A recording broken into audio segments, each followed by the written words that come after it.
नमस्कार दोस्तों, मेरा नाम है राहुल और आप देख रहे हैं हमारा YouTube channel BEd lesson plan की सीरीज में आज हम हिंदी व्याकरण विषय से संबंधित एक नया लेसन प्लान लेकर आए हैं जिसका प्रकरण है प्रत्यय।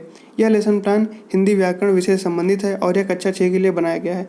क्योंकि यह व्याकरण विषय से संबंधित है इसलिए आप इसे कक्षा 7 और कक्षा 8 में भी पढ़ा सकते हैं। तो आइए शुरू करते हैं। जैसा कि आप जानते हैं कि लेसन प्लान के फॉर्मेट में सबसे ऊपर हम पाठ योजना संख्या लिखते हैं, उसके बाद संस्था या विद्यालय का नाम और उसके बाद ब्लॉक्स बनाते हैं जिसमें दिनांक, कक्षा, वर्ग, विषय, उपविषय, कालांश और अवधि जैसी सूचनाएं लिखते हैं। प्रकरण है आज का हमारा प्रत्यय।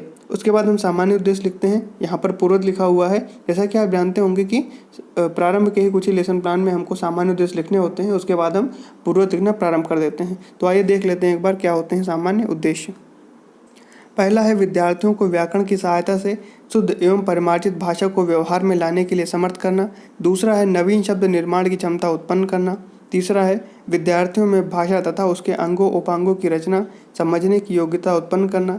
चौथा है विद्यार्थियों में शब्दों की शुद्ध एवं अशुद्धि का युक्त सहित विवेचन करने की क्षमता उत्पन्न करना। पांचवा है विद्यार्थियों को भाषा तत्वों जैसे कि समास, संधि, उपसर्ग, प्रत्यय के ज्ञान में वृद्धि करना। छठा है विद्यार्थियों के शब्द भंडार में अभिवृद्धि करना। तो ये हो गए हमारे सामान्य उद्देश्य। अब बात करते हैं विशिष्ट उद्देश्यों की। तो पहला है ज्ञानात्मक, छात्रों को प्रत्यय के विषय में ज्ञान प्राप्त हो सकेगा। दूसरा है बोधात्मक, छात्रों को प्रत्यय व उसके नियमों के विषय में बोध हो सकेगा। तीसरा है कौशलात्मक, छात्रों को प्रत्यय को पहचानने व जोड़ने की कुशलता विकसित हो सकेगी। चौथा है अनुप्रयोगात्मक, छात्र प्रत्यय से के विषय में ज्ञान प्राप्त कर भविष्य में शब्द बनाने में उपयोग कर सकेंगे। सहायक सामग्री में लिखेंगे कि रोलर बोर्ड पर अंकित प्रत्यय तथा प्रत्यय के प्रकार व कुछ उदाहरण।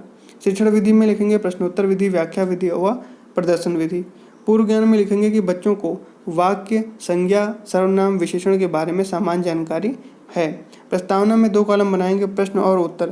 पहला प्रश्न लिखेंगे कि रामू एक किसान है, इसमें रामू क्या है? तो उत्तर में लिखेंगे कि रामू एक किसान है। तो दूसरा प्रश्न करेंगे कि किसान से किसानी करने के लिए क्या करना पड़ेगा? तो उत्तर में लिखेंगे कि ई जो है जोड़ना पड़ेगा।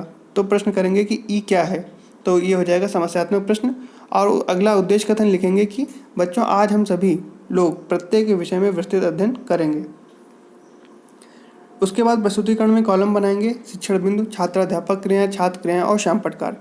शिक्षण बिंदु में लिखेंगे प्रत्यय। तो प्रश्न लिखेंगे कि प्रत्यय क्या है?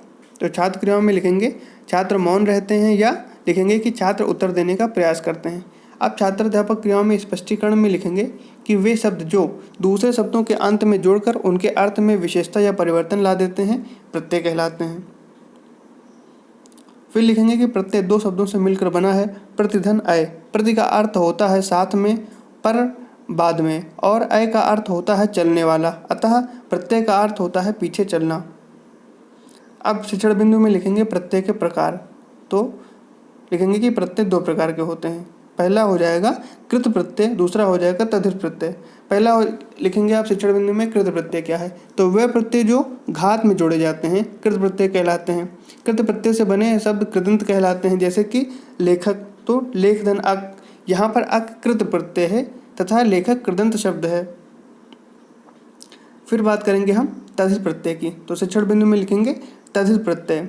तो लिखेंगे कि वे प्रत्यय जो धातु को छोड़कर अन्य शब्दों जैसे कि संज्ञा, सर्वनाम व विशेषण में जुड़ते हैं तद्धित प्रत्यय कहलाते हैं। इनसे बने शब्द तद्धांत कहलाते हैं, जैसे कि सेठ धन आनी बराबर सेठानी, सुंदर धन ई बराबर सुंदरी, अंधा धन पन बराबर अंधापन। उसके बाद हम बोधात्मक प्रश्न लिखेंगे, 2 कॉलम बनाएंगे प्रश्न और उत्तर के। पहला लिखेंगे प्रत्यय किन किन शब्दों से मिलकर बना है? तो उत्तर में लिखेंगे प्रतिधन अय। दूसरा है कि पाठ धन अक मिलकर क्या बनेगा? तो उत्तर में लिखेंगे पाठक। तीसरा है दया धन आलू में कौन सा प्रत्यय है? तो हो जाएगा तद्धित प्रत्यय। फिर चौथा प्रश्न लिखेंगे कि पठ धातु में ना प्रत्यय जोड़ने से कौन सा शब्द बनेगा? तो उत्तर में लिखेंगे पढ़ना। इसके बाद हम लिखेंगे लेखन एवं निरीक्षण कार्य। तो इसमें लिखेंगे कि छात्राध्यापक द्वारा छात्रों को लिखने का निर्देश देकर कक्षा में घूम घूम कर निरीक्षण किया जाएगा। उसके बाद मूल्यांकन प्रश्न लिखेंगे, 2 कॉलम बनाएंगे। पहला प्रश्न लिखेंगे कि कृत प्रत्यय किसे कहते हैं? तो उत्तर में लिखेंगे कि वे प्रत्यय जो धातु में जोड़े जाते हैं। फिर दूसरा है कि खाट धन ओला क्या बनेगा? तो उत्तर में लिखेंगे खटोला। तीसरा है कि ढोलक धन ई क्या बनेगा? तो उत्तर में लिखेंगे ढोलकी। चौथा है कि बालिका में प्रत्यय क्या है? तो उत्तर में लिखेंगे इका। 5वां प्रश्न लिखेंगे कि देवर्धन आनी क्या बनेगा, तो हो जाएगा देवरानी। 6ठा प्रश्न है कि आलय प्रत्यय से बने कोई शब्द बताइए, तो इसमें लिखेंगे औषालय, औषधालय और विद्यालय। 7वां प्रश्न है कि अश्वधनशाला बराबर अश्वशाला किस प्रकार का प्रत्यय है, तो इसमें लिखेंगे कि ये तद्धित प्रत्यय का उदाहरण है।